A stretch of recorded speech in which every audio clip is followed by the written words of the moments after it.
There are a number of different recordings, and you'll have to answer questions on what you will hear. There will be time for you to read the instructions and questions, and you will have a chance to check your work.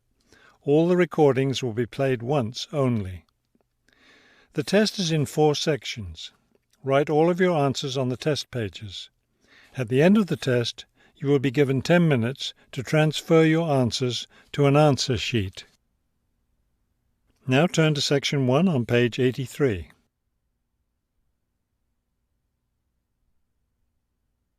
Section 1. You will hear a woman making a hotel reservation over the phone. First, you have some time to look at questions 1 to 4 on page 83.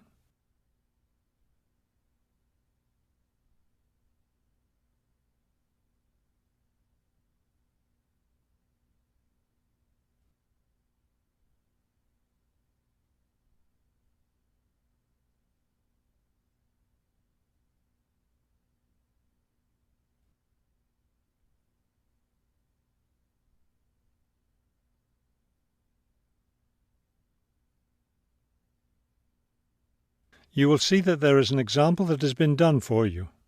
On this occasion only, the conversation relating to this will be played first. Good afternoon, Grandview Hotel. Yes, hello. I'm planning to spend a few days in your city next week, and I'd like to, make a reservation. The man answers the phone. Grandview Hotel, so the word Grandview has been written at the top of the form. Now we shall begin. You should answer the questions as you listen, because you will not hear the recording a second time. Listen carefully and answer questions 1 to 4. Good afternoon, Grandview Hotel. Yes, hello. I'm planning to spend a few days in your city next week, and I'd like to, make a reservation. Of course. When did you want to stay here? Next week, Wednesday night and Thursday night. So that's February 13th and 14th. Yes, that's right. And how many guests will there be? Just me. So, do you have a room available? Yes, we do. I'll just need to take some of your information. May I have your name, please? Oh, right, yes. It's Roxanne Wilson. Wilson. Thank you, Miss Wilson. And may I have your credit card number? It's 233-618-9872. 9872. Got it. All right, Miss Wilson. I have your reservation confirmed. Can I help you with anything else? Before you hear the rest of the conversation, you have some time to look at questions 5 to 10 on page 83.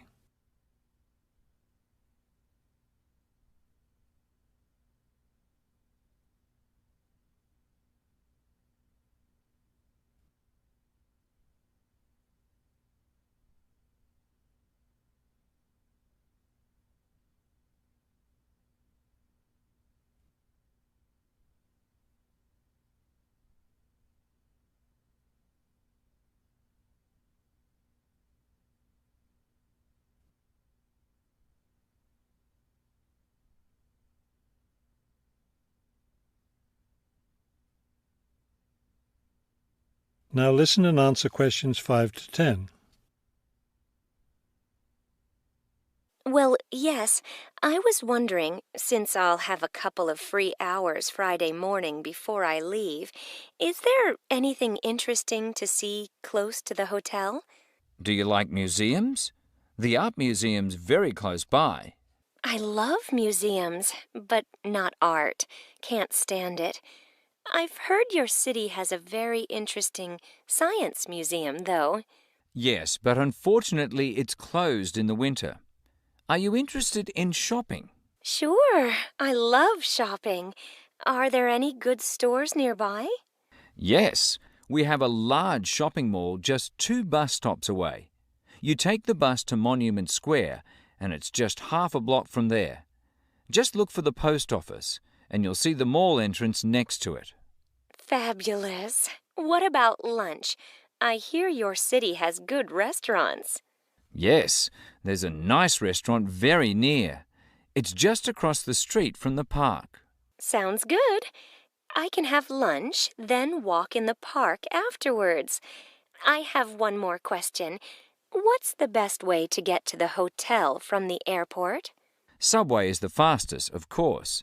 There are buses, but they're quite slow. I'll be arriving quite late, after 10 p.m. I thought I might have to take a taxi. The subway runs until midnight. Oh, good. Then I'll do that. Will there be someone at the hotel front desk that late? Oh, yes. The front desk stays open until 2. That is the end of section 1. You now have half a minute to check your answers.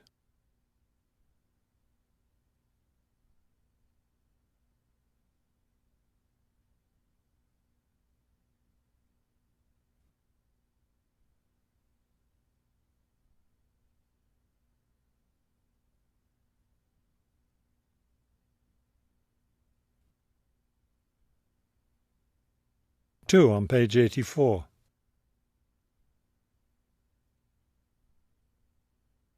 Section 2. You will hear a tour leader giving information about a bus tour. First, you have some time to look at questions 11 to 15 on page 84.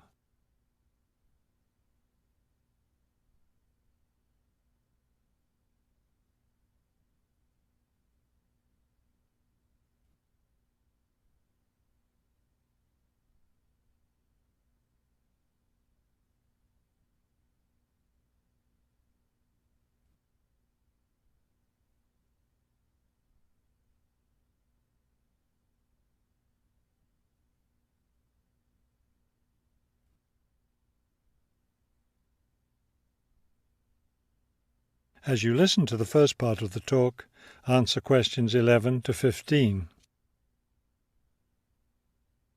Thank you for choosing City Tours. The reason so many people choose our tours when visiting this city is because you can design your tour to suit your own interests. Your all-day pass entitles you to board our bus at any stop and stay as long as you like at each place. The all-day bus pass costs $18 for adults. Children between the ages of 5 and 12 pay half the adult fare, and children under 5 ride for free. Our buses run every hour on the half hour, starting at 8:30 a.m. Our most popular tour is the Centre City Tour, which goes to all the major attractions in the centre of the city. From the starting point here at the tour bus office, the bus goes to the first stop, Hill Park. As you may guess, this park is located at the top of a small hill. The next stop is the fishing docks. Following that, the bus goes on to the third stop, Bay Bridge, located at the foot of the bridge which crosses the bay. The fourth stop is in the shopping district. Then the fifth and last stop is at Green Street. Before you hear the rest of the talk, you have some time to look at questions 16 to 20 on page 85.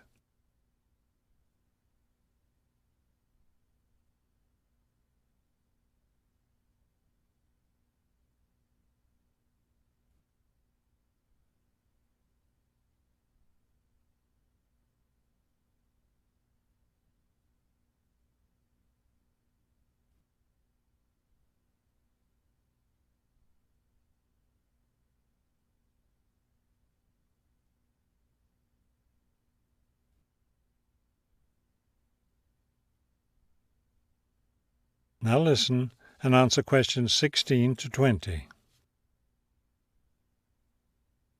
There are many interesting things to do and see on the Centre City Tour.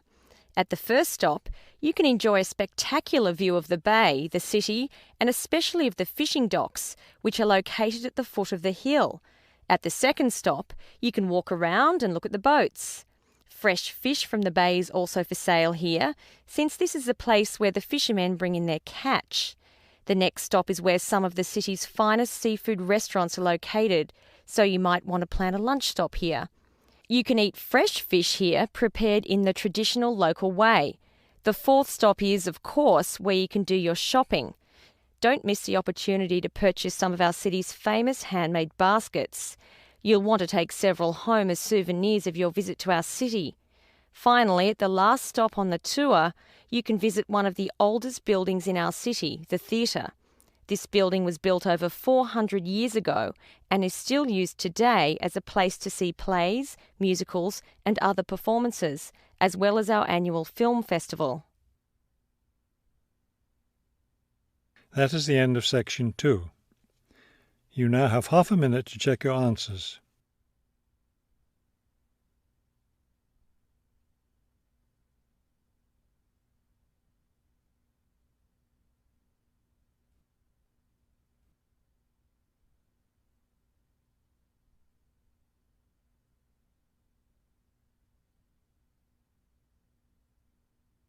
Now turn to section 3 on page 86.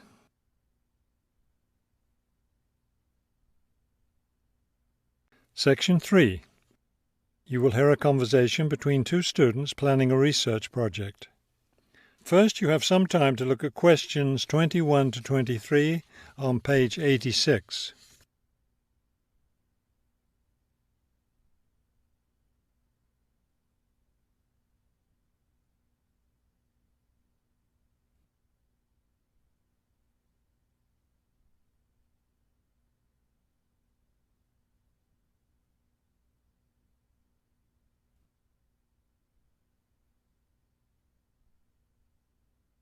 As you listen to the first part of the conversation, answer questions 21 to 23. We'd better start planning our research project because we don't have much time left before it's due. I know, only 3 more weeks. Is that all? I thought we had more time than that. Well, let's get to work then. Okay, so we agreed we're going to interview shoppers about their spending habits. Did we decide to conduct our interviews at the department store? We haven't decided anything definitely yet, but I think the shopping mall would be a better place. We'd get more of a variety of shoppers there. Yes, that's a good point. So let's do that. How many interviews did the professor say we had to complete? She said at least 30. That sounds like a lot, doesn't it? Yes, but if we divide it up between the two of us, that's just 15 each. That's not so bad. Before you hear the rest of the conversation, you have some time to look at questions 24 to 30 on page 86.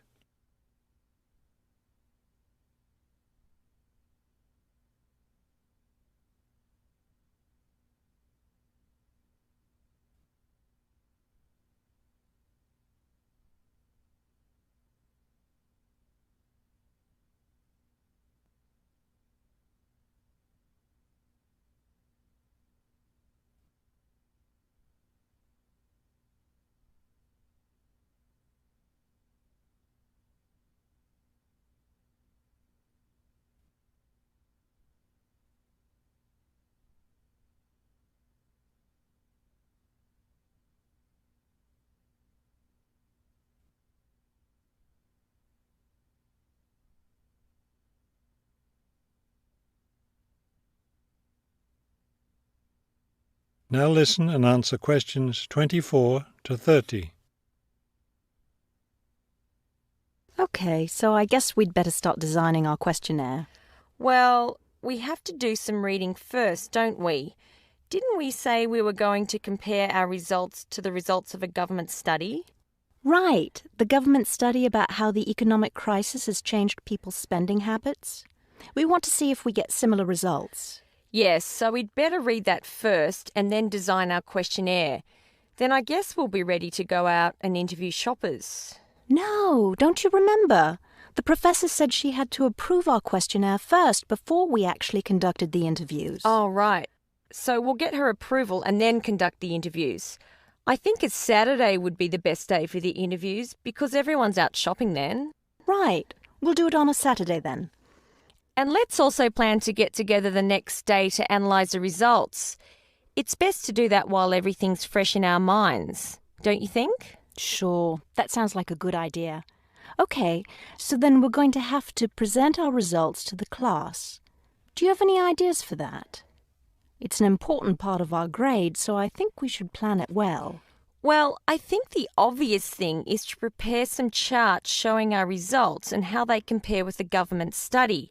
That will help make the information a lot clearer to the class. Right. Okay, so we'll draw up some charts of the results. And then that's it.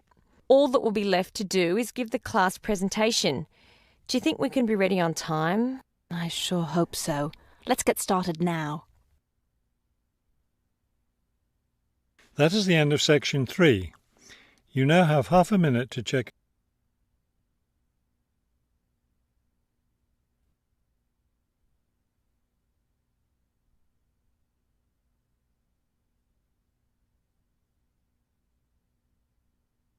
Now turn to section 4 on page 87.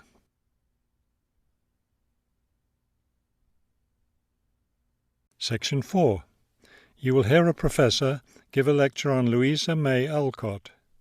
First, you have some time to look at the questions 31 to 40 on page 87.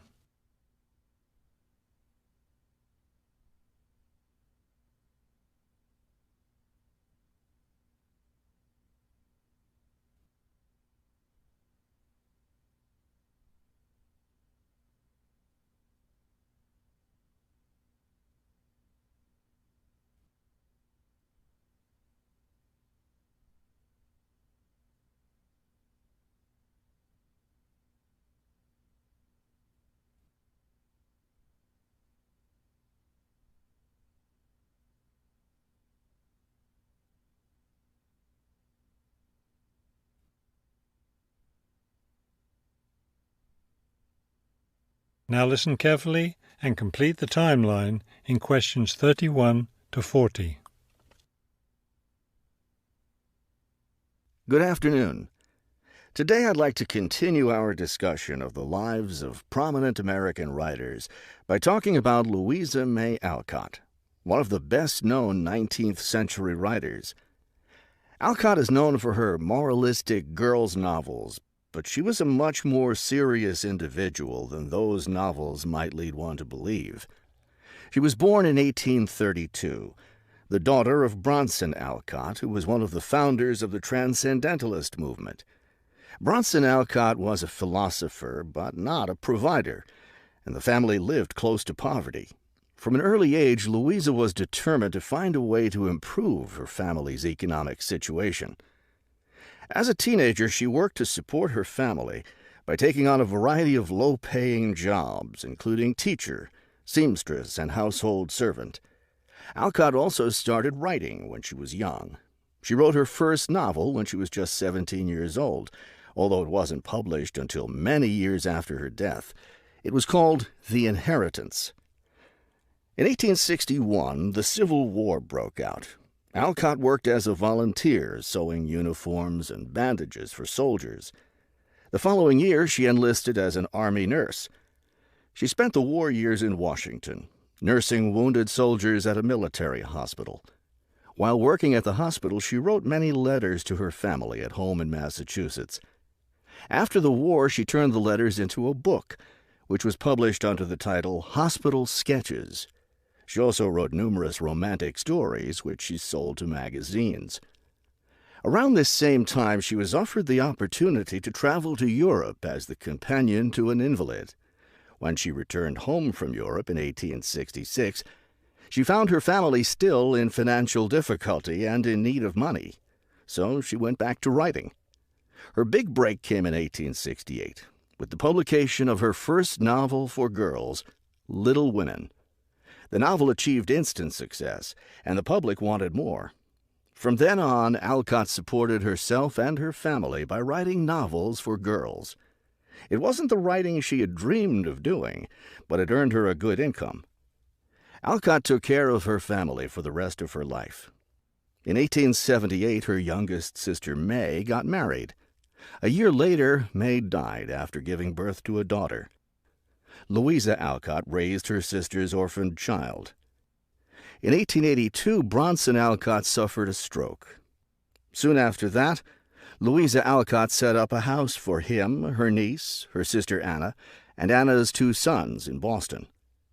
Her mother was no longer living by this time. Alcott was still writing novels for girls, including 2 sequels to Little Women, Little Men and Joe's Boys. The latter was published in 1886. Louisa Alcott had suffered poor health ever since she contracted typhoid fever while working as a war nurse. She died in March of 1888, at the age of 55. She was buried in Concord, Massachusetts. That is the end of section 4. You now have half a minute to check your answers.